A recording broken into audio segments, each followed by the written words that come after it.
Hello, naghahanap ba kayo ng ulam na pasok sa ating mga budget? Ayan ang mga ulam na madalas na nakahain sa ating mga lamesa na healthy at pasok pa sa ating mga budget. Andyan ang manok, ginataang manok. Andyan din yung adobong manok sa ketchup. Napakaraming paraan ang pwedeng gawin sa manok kasi manok ang mura-mura ngayon kaysa baboy, hindi ba? O ayan, napakasarap din niyang adobo sa ketchup. Yan ang mga ulam na ating madalas ihain sa ating mga lamesa. At pwede rin nating i-adobo yung adobong tunay natin. Manok pa din yan. At pwede rin naman tayo mag-ulam ng manggat bagoong na pasok din sa ating mga budget. O hindi ba? Mapapa-only rice ka din dyan. At pwede rin naman tayo magprito ng talong with matching itlog na maalat.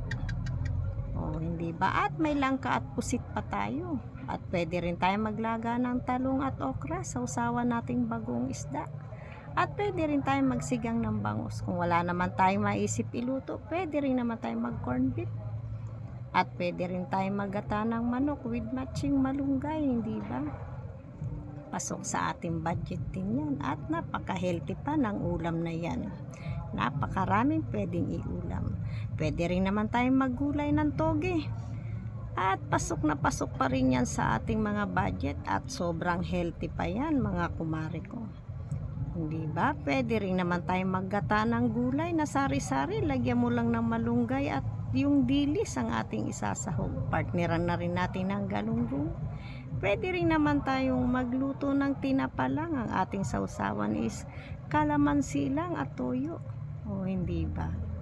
Napakasarap ng mga ulam na yan. Pwede rin tayong magsabaw ng isda with matching malunggay. Tipid din yan. At sama-sama tayong kakain dyan sa budol fight na yan.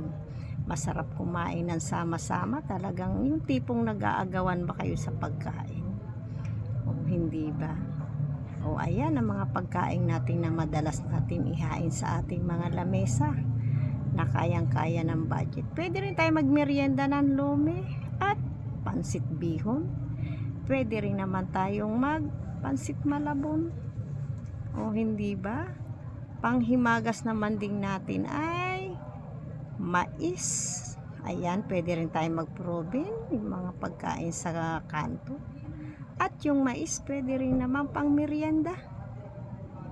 O, napakamura pa at napaka-healthy. O, meron din naman tayong turon. At meron din tayong maruya. Talaga naman marami tayong makakain. Meron ding ensimada. O, yan.